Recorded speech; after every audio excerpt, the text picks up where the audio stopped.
Cher Pierre-Luc Funk, par où commencer? Eh bien, suite à la demande de certaines personnes d'analyser ce joueur, je me ferai un plaisir de le faire. C'est aussi un gros corpus, malgré le fait qu'il n'a pas fait de l'impro aussi longtemps qu'un Caron ou qu'un Réal Bossé ou qu'un François-Étienne Paré, mais malgré tout, il y a beaucoup de choses à dire sur Pierre-Luc Funk. Et je suis conscient que beaucoup de jeunes enfants l'adorent, Pierre-Luc.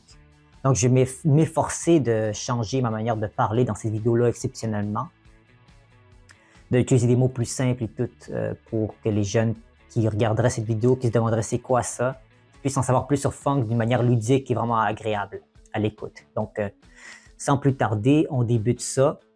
Comme on a vu, regardez les chiffres ici, 2015, c'est là que Pierre-Luc Funk a commencé à jouer. Et si vous ne le saviez pas, Pierre-Luc Funk, c'est le plus jeune joueur de l'histoire de la LNI à intégrer cette ligue à 18 ans. Voilà. Et c'est d'après certaines sources, c'était fait suite à la demande de certaines personnes dans la LNI qui disaient hey, il faut l'amener jouer avec nous, il est trop bon, il faut qu'il vienne jouer avec nous autres. Puis, OK, la LNI ont dit oui, OK, on va lui donner une chance parce qu'habituellement, ils ne laissent pas les gens aussi jeunes que ça jouer. Mais Pierre-Luc Funk, c'est l'exception de la règle. Oui, c'est clair, il était acteur avant et tout, ça l'a aidé, mais il est très bon en improvisation aussi, là.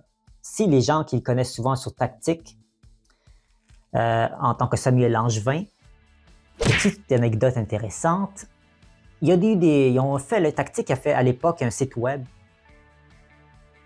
et il y avait des capsules Internet qui étaient il n'y avait pas rapport avec Tactique, la série, c'est juste les personnages comme dans d'autres situations pour un peu émanciper leur rôle un peu plus pour qu'on voit du réalisme. Puis là, Samuel Langevin, là-dedans, il a brisé son personnage, puis il est devenu Pierre-Luc Funk, puis il a dit « Hey, je vais faire de l'impro. Je vais aller faire mon tournage de Tactique, puis je vais aller voir de l'impro. » Et arrêtez pas de dire ça. Dans beaucoup de vidéos, il y avait toujours cette passion de l'improvisation, puis c'est à ce moment-là que je l'ai su que ouais, il va faire de l'impro un jour, ce gars-là. Je me souviens qu'il a fait un match avec Alyosha Schneider, qui a joué Carl Bresson, si vous vous souvenez, en Tactique. Ils ont fait un match les deux ensemble, puis je pense avec Jean-Carl Boucher, lui qui avait joué Ricardo Troggi, ainsi que Diego Molina. Donc, ils ont fait des matchs d'impro. Mais c'est Pierre-Luc Funk qui a su vraiment garder cette passion d'improvisation parmi les deux autres acteurs de Tactique. Et c'est pas le seul joueur de Tactique qui fait de l'impro, comme vous avez pu remarquer. Il y a eu Sophie Cadieux, la mère de Théo, Vincent Bolduc, le père de Théo. C'est drôle, les deux parents de Théo font de l'impro. Sinon, il y a Stéphane Crête, le fameux Éric Vallière. Sinon, d'autres gens qui pourraient me revenir à l'esprit, j'en ai pas en tête en ce moment. D'autres joueurs ou joueuses qui ont fait de l'impro officiellement à la LNI, qui ont joué dans Tactique. Je ne pourrais dire, on passe maintenant à le jeu de Pierre-Luc Funk. En fait, pourquoi il est si important? Il y a des gens, des enfants, je vois des autobus scolaires bondés d'enfants à travers le Québec. Tu sais, le Club Soda à Montréal, là, ils vont changer d'avenue. Pour les gens qui ne savent pas, ils vont jouer dans un autre stade plus grand la saison qui vient. Donc, les jeunes, vous aurez plus de place, vos classes et tout, pour venir voir le spectacle. Et tout le temps, les équipes dans lesquelles Funk joue, c'est complet. Non, il va jouer cette année dans les Verts, donc tous les matchs dont il y aura les Verts, on voit déjà que les écoles, quinzaine, vingtaine d'étudiants, qui achètent un billet, des profs d'art dramatique ou je ne sais quoi, qui amènent leurs enfants à ces sorties-là. Vous aimez Funk. C'est l'épitome même de voter pour un joueur. Pourquoi vous votez? Est-ce que vous votez parce que l'impro est bonne? Est-ce que vous votez parce que vous voulez en voir plus d'improvisation, fait que vous essayez d'égaliser le score des deux équipes, ou vous voulez voter pour un joueur ou une joueuse, peu importe ce que la personne fait, si elle est sur la patinoire, on vote pour cette personne-là ou pour son équipe. C'est intéressant, mais pour Pierre-Luc Funk, c'est très clair. Surtout quand on parle du prix du public, boum, il a gagné ça en 2015. Sa première année, il a été recrue de l'année, bien sûr. Et quand on voit les statistiques rapidement, 9 fois consécutif qu'il a gagné le prix du public, là. Ouais. Il n'y a personne qui a battu sur... Il y a même personne qui avait même pu toucher ou même penser pouvoir se rendre là. Même à 3 fois. Claude Legault l'a eu 3 fois. Il n'y a personne qui a battu Claude Legault avant un long moment, puis Pierre-Luc Funk est venu boum, boum, boum à la suite. Il n'y a personne qui a réussi à battre Funk en tant que prix du public à 9 années consécutives invaincus. Je dis 9 parce qu'ils ont compté quand même l'année 2020, ils ont quand même remis des trophées, même s'il n'y avait pas eu de saison cette année-là. Pierre-Luc Funk s'est quand même mérité un autre trophée individuel en 2020, dont le prix du public encore. Les gens votent pour lui. Même s'il y a des gens comme Bossé, puis d'autres gens connus, comme après il y aura Patrick Huard, il y avait Laurent Paquin, il y a Guy Jodoin. Il y a quand même des gros noms, et malgré tout, c'est lui qui ressort dans le lot, là. Ça donne une idée à quel point il est populaire auprès de la communauté générale. Je pense pas que c'est juste les jeunes qui votent pour lui. C'est sûr qu'il y en a beaucoup qui viennent juste pour lui, mais on sait pas. Ça pour dire que c'est un prodige d'une génération funk. C'est dur de décrire ce qu'il dit, de comment il joue, parce qu'il a beaucoup mûri avec les années. Il a commencé comme joueur, qui était beaucoup en faisant du burlesque, en faisant de la comédie puis tout. Et plus les années ont avancé, plus qu'il commençait à faire des impros dramatiques, des impros plus longues, des impros qui nécessitaient un plus grand dialogue, une plus grande profondeur, d'avoir plus de répliques puis tout. Donc, il a vraiment su s'adapter avec ça parce qu'il adore l'impro, puis il en fait encore. Malgré qu'il est très occupé, il a plein de projets, il en fait quand même. Donc, prix du public, il a gagné 9 fois. Il a gagné 4 fois le prix du joueur le plus étoilé, ce qui seulement Bossé qui l'a eu une fois de plus que lui. Le Prophète est retiré, donc c'est ça. Pierre-Luc Funk a eu 3 fois le prix du champion compteur. Bravo. Et le trophée inaugural Robert Gravel pour le champion de la saison. Là, ils ont séparé les trophées en deux. Ils ont mis la championne féminine puis masculine de chaque côté. Puis Funk, c'était lui qui a gagné le premier trophée, ce trophée-là, Robert Gravel. Donc bravo à lui. Et voilà pour les trophées. Ce qui fait au total pour Funk, mine de rien. Regardez les statistiques de Funk. 18 trophées. 18 trophées individuels. Cling, cling, cling, cling. Ouais, 18 trophées individuels qui s'est mérité. Parce que les 3 coupes qu'il a gagnées, c'est pas des trophées individuels, c'est pour toute l'équipe et le coach. Mais, sans même les 3 coupes charades qu'il a gagnées, 18 trophées individuels. 19 fois le prix du public et invaincu encore. 4 fois champion compteur. 4 fois le plus étoilé, plus bonus Pierre Curzi. C'est incroyable. C'est incroyable. Il a presque gagné tout ce qu'il pouvait gagner. Et mine de rien, il a battu le record du plus de trophées individuels qui était avant détenu par François-Étienne Paré, si je ne m'abuse. Donc bravo à Funk. Cette année, il va jouer dans les Verts, comme je l'ai dit, la petite pub rapidement, 2025. On l'a vu, vous êtes familier sur ma chaîne. J'ai en plus parlé des Verts justement récemment, donc vous savez, c'est tout frais. Si vous voulez voir la vidéo, c'est dans la description, quand j'ai parlé de son équipe des Verts. Très forte tête. C'est le capitaine, je pense, de son équipe, ou peut-être que ce sera François-Étienne Paré, mais dans tous les cas, ça va bien se placer. Funk qui a un ratio de presque 40% de gagner une coupe à chaque année. Ça fait 9 ans qu'il joue à peu près, 8 ans qu'il joue, parce qu'il n'y avait pas la pandémie, ça comptait pas. Ça fait 8 ans qu'il joue, puis il a gagné 3 coupes sur 8 ans. Donc, ce qui fait à peu près un ratio de plus de 40% au moins. Ouais. Il ne gagne pas chaque année, mais il gagne beaucoup. OK, pour le peu d'années qu'il a été à la LNI, c'est incroyable le palmarès qu'il a fait. C'est un joueur qui est impossible à répliquer. C'est pour ça que c'est un prodige. Je le dis dans le titre de la vidéo, c'est le prodige idole d'une génération. Les gens l'adorent. Il est tout fougueux, tout flanc. Et c'est ce qui fait de lui un être spécial. Maintenant, vous voulez savoir c'est quoi son style à Funk? Tu sais, en plus en profondeur, comment il joue exactement sa patinoire? Eh bien, je vous dirais que Pierre-Luc Funk, il a su changer son style au fil des ans. C'est un joueur qui prend beaucoup de place. Tu sais quand il est là. Quand il est là dans une impro, tu sais qu'il est là. Même des fois, il parle pas, il fait du burlesque, il fait des bruits ou des mouvements, de la gestuelle, du corps et tout. Tu sais qu'il est là, il fait rire le public à chaque fois. Les gens ils trouvent ça fascinant ce qu'il fait. Bravo. Il est très bon dans le non-verbal. Euh, il est très bon dans la gestuelle, il est très bon dans des punchs, dans des répliques au bon moment.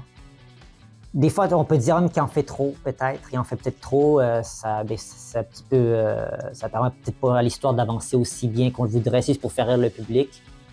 Mais je l'ai dit qu'avec les années, si vous l'avez vu jouer dans ses débuts, puis maintenant, il fait des impros plus sérieuses, comme j'ai dit. Donc, il est là plus longtemps sa patinoire, puis pas juste en faisant de la gestuelle. Il est stoïque des fois, puis il fait des persos. Des personnages qui ont du dialogue, de la profondeur, de la tristesse. Ouais, il fait des impros dramatiques des fois, Funk. Hein. Faut pas oublier qu'il a joué dans certains films, des séries dans lesquelles il jouait pas nécessairement des personnages comiques tout le temps. Parce que là, tu vois, il veut aller dans ses zones d'inconfort. Funk n'a pas peur de plonger, peu importe ce qu'on lui dit de faire. Des fois, il va trop souvent sur la patinoire. On lui dit « Hey, Funk, assis-toi, laisse la chance à d'autres collègues d'y aller. » Il veut pas. C'est Funk qui est passionné, passionné, passionné. C'est peut-être ça, sa faiblesse, c'est qu'il s'arrête pas. C'est une girouette ambulante, Funk, là. Il s'arrête pas de jouer, il arrête pas. Puis les gens canalisent sur ça. Puis sur les statistiques, comme j'ai vu, il est champion compteur. Ça veut dire que la majorité des gens votent. La majorité des impros dans lesquels il joue, lui, il les gagne. S'il joue sur la patinoire, très forte chance que le public vote pour l'impro dans lequel Funk a été dedans. Puis c'est arrivé à 4 reprises dans ses 9 ans. 4 reprises dans ses 4, 8 ans, 9 ans, qui a gagné le prix du champion compteur, là. C'est pas rien. Donc on lui souhaite, on est super heureux pour lui. Il peut pas être... Si tu veux jouer comme Funk, oublie ça. C'est pas... il est le fun à regarder, mais tu peux pas vraiment apprendre de lui parce qu'il va vraiment loin, genre, dans ce qu'il fait. C'est dur d'être un autre Funk. Comme je l'ai dit, lui, en étant jeune, il ressemble à aucun autre joueur qu'on a vu sur la patinoire à la LNI depuis toutes ces décennies-là. Puis il n'y aura personne d'autre qui va le répliquer après non plus, je pense pas en tout cas. Pierre-Luc Funk est unique, il est passionné, il prend des risques sur son corps et tout. Il y a très peu de joueurs qui sont aussi physiques que lui. Et cela met en exergue que c'est pas en apprenant... Ben, tu peux apprendre l'impro avec Funk. Je sais pas s'il donne des cours. En tous les cas, c'est compliqué. Focalisez-vous plutôt sur d'autres joueurs qui vont peut-être donner plus des punchs, qui sont plus statiques, ou à la limite des joueurs ou des joueuses. Je ne dis pas que vous ne pouvez pas apprendre de lui, je suis sûr que vous allez apprendre plein de choses de lui.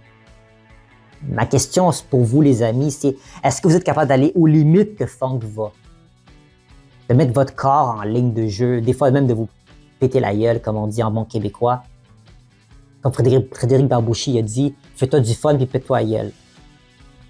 Lâchez la drogue et improviser. C'est ça que Robert Gravel a dit dans un speech il y a des décennies de tout ça, puis c'est une réplique qui est restée dans les annales de la LNI.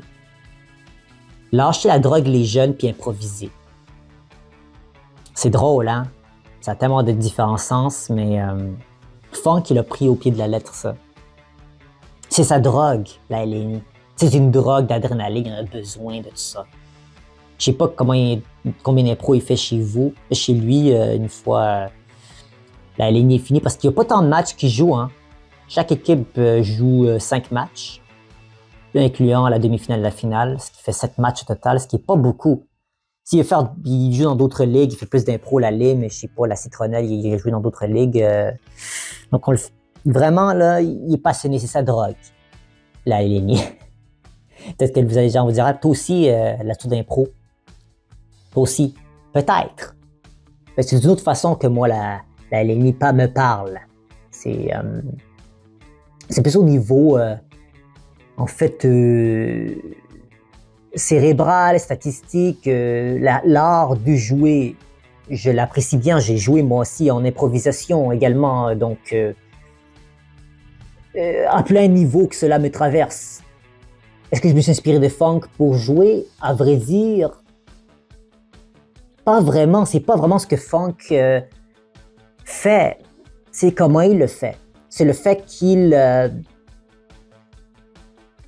l'audacité de ces propositions qui sont à apprendre. Si vous voulez que je revienne sur cela, l'audacité, c'est ça qui est à apprendre à Funk. C'est pas nécessairement d'apprendre les répliques qu'il fait puis de faire les mêmes gestuels corporels que lui fait. Non.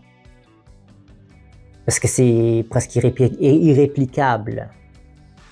J'ai pas vu dans tous les matchs que j'ai vu depuis que Funk a commencé à jouer, j'ai pas vu aucun autre joueur ou joueuse essayer de répliquer ces mouvements qu'il faisait. Il y a déjà des improvisateurs comme Tarbouchi, justement, qui est très gestuel. Louis Courchane, j'ai dit aussi, qui est dans la gestuelle. Il y en avait d'autres aussi. Mais il y avait déjà cette réputation-là avant même Funk qui arrive à la LNI. Donc, voilà. Il n'y a pas beaucoup de joueurs fougueux comme lui. Prodigieux, qui a une vraie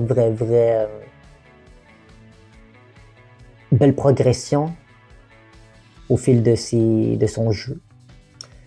Donc voilà, c'est ce qui conclut en fait l'analyse de Pierre-Luc Funk. C'était une grosse analyse, mais en même temps pas tant grande qu'on y pense parce qu'il fait juste que commencer. S'il a déjà réussi à atteindre ces échelons-là à 8 ans, 9, 16 ans, imagine-toi qu'est-ce qu'il peut faire s'il continue, parce que je vous l'ai dit, ça drogue, je ne sais pas combien d'années qu'il va vouloir faire de la LNI. Mais s'il continue encore pendant 10 ans, 20 ans, puis je pense qu'il y a très potentiel de le faire, son palmarès ne sera jamais même égalisé. Personne ne pourra même égaliser son record, là, même encore moins le battre. Donc, on lui souhaite tout le succès du monde, Pierre-Luc Funk. C'est pas le joueur que la majorité des gens apprécient, mais beaucoup de gens l'adorent. Pourquoi je dis ça? Parce que peut-être quand tu prends trop de place, des fois, ça peut... Il y a des gens qui aiment moins ça. Ils préfèrent un peu la subtilité, la douceur, un peu plus le calme. Puis il y a certains joueurs et joueuses, quand je vais analyser plus tard, qui auront ce style-là. Et on pourra faire un contraste avec les autres impro-analyses, moi, que j'ai faites au fil des mois. Ce sera vraiment quelque chose à surveiller. Donc, Pierre-Luc Funk, on lui souhaite de continuer à battre ses propres records, de remporter plus de trophées, d'avoir du plaisir à faire le sport, d'aller créer l'histoire à chaque saison qu'il fait à sa façon. On espère qu'il continuera à recevoir de l'amour par les élèves et les gens qui viennent le voir en spectacle. Et que peut-être qu'un jour, quelqu'un va venir rivaliser le prix du public, hein? Quelqu'un va venir arriver dans la LNI puis qui va dépasser la popularité de Funk, ou à la limite que les gens voudront que ce soit cette personne-là qui gagne le propre prix du public. Donc, on verra. On verra. Est-ce que Pierre-Luc Funk sera détrôné au niveau du prix du public ou pas? Dans tous les cas, bonne saison 2025 aux joueurs et joueuses et on se retrouve bientôt pour une prochaine après-analyse moi, prochaine analyse d'équipe et autres vidéos d'improvisation intéressantes. Si vous avez des suggestions sur certains joueurs, joueuses que vous voulez que j'analyse par la suite, faites-vous pas prier dans les commentaires et on pourra en discuter amplement. Merci à vous. Hein. Au revoir.